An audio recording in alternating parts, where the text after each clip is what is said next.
statistics. That's right, Reagan. 1 in 10 children will experience child sexual abuse before the age of 18 in the United States. Lorianne Thorpe, Executive Director of Prevent Child Abuse Utah, is here to explain why one case is just too many. That's true. Well, I think probably doesn't need to be explained. We all agree that we don't want our children to be that one who experiences child sexual abuse. So there are some things that we can do as parents. It is parents and adults' responsibility to keep their children safe. Yeah. And so there are some things that they can do right now. Yes, you said this is about empowering and teaching our children. That's correct. So conversations should start early and often with our children about how to be safe, how to protect themselves.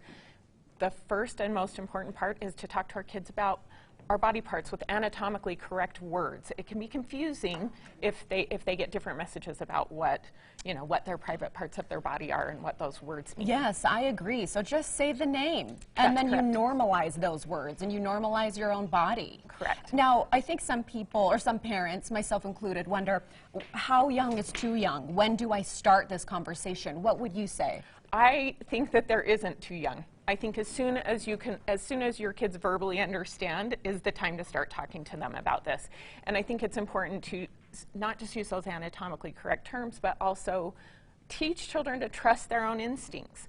So it's really important when they feel uncomfortable that they listen to that and you listen to that. I love that so much. Yes, teach them to trust, know that they are validated and you're not talking them out of their feelings, because then they might think that a bad behavior is okay.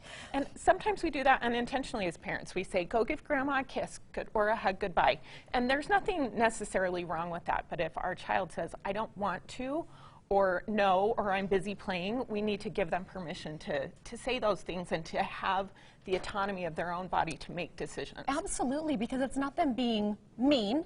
Right. Or not wanting or loving their grandma. It's just, right now I'm not feeling it, and that's okay. And to have those conversations with grandma to say, hey, we're trying to teach our kids to listen to their own instincts, so if they choose not to kiss or give you a hug, we need you to understand it's not because they don't love grandma, it's because we're teaching this in our home. So important. Now you have a barn party for prevention coming up on October 25th. Tell me about that.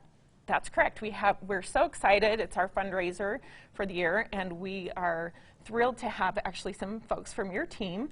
Nisha and Brian will be there as our MCs for the event, so we're excited about that.